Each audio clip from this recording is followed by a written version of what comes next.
Exam 21 के platform पर आपका वेलकम है। इस भाग में हम लोग मॉडर्न इंडिया यानी आधुनिक भारत के महत्वपूर्ण प्रश्नों को देखेंगे और यह प्रश्न एग्जाम के दृष्टिकोण से बहुत ही इम्पॉर्टेंट है। तो आइए इस सेशन के प्रश्नों को प्रारंभ करते हैं हम लोग। और आप लोग एग्जाम 21 चैनल को सब्सक्राइब अवश्य कर लीजिएगा, जिससे आने वाले वीडियो का नोटिफिकेशन आप लोगों को तत्काल मिल जाए। और यह क्वेश्चंस इंदिरा जीएस इंस्टीट्यूट के प्लेटफॉर्म पर भी अवेलेबल है, वहाँ पर भी आप लोग इन प्रश्नों को देख सकते हैं। तो आइए इस सेशन के फर्स्ट क्वेश्चंस को हम लोग देखते हैं। इस सेशन का फर्स्ट क्वेश्चन है, गोवा पर पुर्तगालियों का अधिकार कब हुआ? ऑप्शन ए 1510 ईस्वी में, ऑप्शन बी 1515 ईस्वी में, ऑप्शन सी 1520 ईस्वी में एंड ऑप्शन डी 1525 ईस्वी में। इसका सही आंसर होगा ए 1510 ईस्वी में। ओके, अगला प्रश्न है, 1759 ईस्वी में वेदरा का निर्णायक युद्ध किसके बीच हुआ? ऑप्शन ए अंग्रेज और डचों के बीच, ऑप्शन बी अंग्रेजों और पुर्तगालियों के बीच, ऑप्शन सी अंग्रेजों और फ्रांसीसियों के बीच, ऑप्शन डी अंग्रेज और डेनिश के बीच। इसका सही आंसर होगा ए अंग्रेज और डचों के बीच हुआ था और इस युद्ध में डचों की पराजय हुई थी। ओके, अगला प्रश्न है, विदेशी यात्री सर टॉमस रो किसके दरबार में आया था? ऑप्शन ए बादशाह अकबर, ऑप्शन बी बादशाह जहांगीर, ऑप्शन सी बादशाह शाहजहां एंड ऑप्शन डी बादशाह औरंगजेब। इसका सही आंसर होगा बी बादशाह जहांगीर के राज दरबार में सर टॉमस रो आया था। ओके, और सर टॉमस रो इंग्लैंड का रहने वाला था। ओके, अगला प्रश्न है, फ्रांसीसियों ने 1724 ईस्वी में किस स्थान पर अधिकार किया? ऑप्शन ए माही पर, ऑप्शन बी चंद्रनगर पर, ऑप्शन सी हुगली पर एंड ऑप्शन डी बंबई पर। इसका सही आंसर होगा ए माही पर। ओके, अगला प्रश्न है,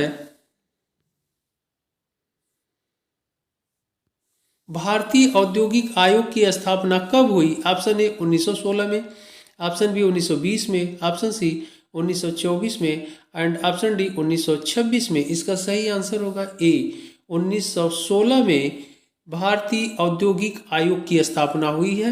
इंपॉर्टेंट क्वेश्चन है। अगला प्रश्न है,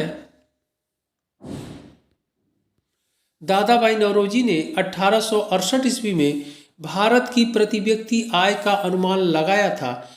ऑप्शन ए 20 रुपये, ऑप्शन बी 22 रुपये, ऑप्शन सी 25 रुपये एंड ऑप्शन डी 30 रुपये। इसका सही आंसर होगा ए 20 रुपये। और यह भी क्वेश्चन इंपॉर्टेंट है कि दादा भाई नौरोजी ही प्रथम व्यक्ति थे जिन्होंने भारत के प्रति व्यक्ति आय का आकलन किया था। ओके, अगला प्रश्न है,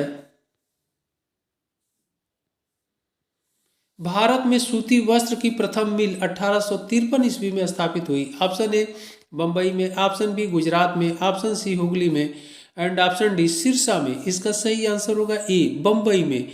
और बंबई में 1853 में प्रथम सूती वस्त्र की मिल स्थापित हुई। उस समय British governor general Lord Dalhousie थे, यानी लॉर्ड डलहौजी के शासनकाल में प्रथम सूती वस्त्र की मिल बंबई में स्थापित हुई। ओके, अगला प्रश्न है,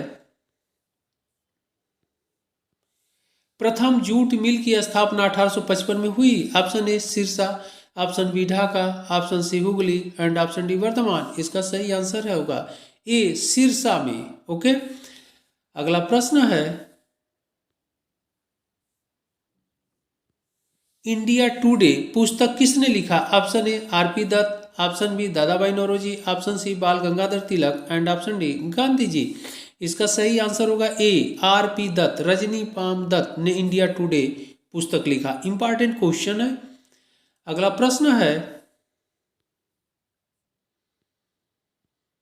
सोम प्रकाश पत्र का प्रकाशन किया गया। ऑप्शन ए ईश्वरचंद्र विद्यासागर द्वारा, ऑप्शन बी राजा राम मोहन राय द्वारा, ऑप्शन सी देवेंद्रनाथ टैगोर द्वारा and option D Keshav Chandra Sen द्वारा। इसका सही आंसर होगा ए ईश्वर चंद्र विद्यासागर द्वारा सोम प्रकाश पत्र का प्रकाशन किया गया। ओके, अगला प्रश्न है, इंडियन प्रेस एक्ट कब लाया गया? ऑप्शन ए 1910 में, ऑप्शन बी 1911 में, ऑप्शन सी 1912 में एंड ऑप्शन डी 1913 में। इसका सही आंसर होगा ए 1910 में इंडियन प्रेस एक्ट लाया गया। ओके, अगला प्रश्न है, तरुण स्त्री सभा की स्थापना कब हुई? ऑप्शन ए 1819 में, ऑप्शन बी 1925 में, ऑप्शन सी 1829 में, ऑप्शन डी 1835 में। इसका सही आंसर होगा ए 1819 में तरुण स्त्री सभा की स्थापना हुई। अगला प्रश्न है, अखिल भारतीय ट्रेड यूनियन कांग्रेस की स्थापना कब हुई? ऑप्शन ए 1920 में, ऑप्शन बी 1922 में, ऑप्शन सी 1925 में एंड ऑप्शन डी 1928 में। इसका सही आंसर होगा ए 1920 में अखिल भारतीय ट्रेड यूनियन कांग्रेस की स्थापना हुई, जिसे शॉर्ट में एटक के नाम से भी जाना जाता है। Okay, all India trade union Congress. Okay, अगला प्रश्न है, गांधी जी ने हरिजन नामक साप्ताहिक पत्र कब निकाला? ऑप्शन ए 1932 में, ऑप्शन बी 1933 में, ऑप्शन सी 1934 में एंड ऑप्शन डी 1935 में। इसका सही आंसर होगा ए 1932 में गांधी जी ने हरिजन नामक साप्ताहिक पत्र निकाला। अगला प्रश्न है, 7 नवंबर 1933 को गांधी जी ने हरिजन यात्रा कहां से प्रारंभ किया? ऑप्शन ए वर्धा से, ऑप्शन बी साबरमती से, ऑप्शन सी अहमदाबाद से एंड ऑप्शन डी दिल्ली से। इसका सही आंसर होगा ए वर्धा से। वर्धा से गांधी जी ने हरिजन यात्रा प्रारंभ किया था। अगला प्रश्न है,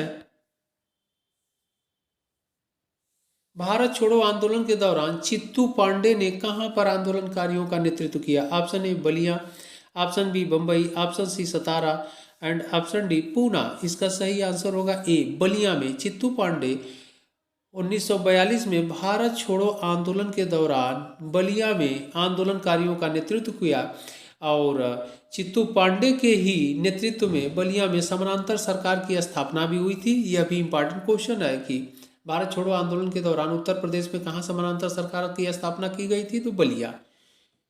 अगला प्रश्न है, भारत छोड़ो आंदोलन 1942 के दौरान कांग्रेस का गुप्त रेडियो स्थापित हुआ था। Option A Bombay, option B Poona, option C Delhi and option D Lucknow. इसका सही आंसर होगा ए बंबई में। बंबई में गुप्त रेडियो की स्थापना की गई थी और गुप्त रेडियो के माध्यम से और गुप्त रेडियो को संचालित करने का कार्य उषा मेहता द्वारा किया जाता था और इस गुप्त रेडियो के माध्यम से आंदोलनकारियों को नियंत्रित और निर्देशित करने का कार्य किया जाता था। ओके, और आंदोलन की रणनीति भी तैयार किया जाता था और आंदोलनकारी उसी के अकॉर्डिंग आंदोलन को आगे बढ़ाते थे। अगला प्रश्न है, सुभाष चंद्र बोस ने जय हिंद का नारा कहां दिया? ऑप्शन ए जर्मनी में, ऑप्शन बी भारत में, ऑप्शन सी सिंगापुर में एंड ऑप्शन डी रूस में। इसका सही आंसर होगा ए जर्मनी में। तो जय हिंद का नारा सुभाष चंद्र बोस ने सर्वप्रथम जर्मनी में दिया। तो यह इस सेशन के इंपॉर्टेंट क्वेश्चन थे। आप लोग इन प्रश्नों को अच्छे से देखिएगा। फिर हम लोग इंपॉर्टेंट प्रश्नों के साथ मिलते हैं अगले भाग में। तब तक के लिए धन्यवाद।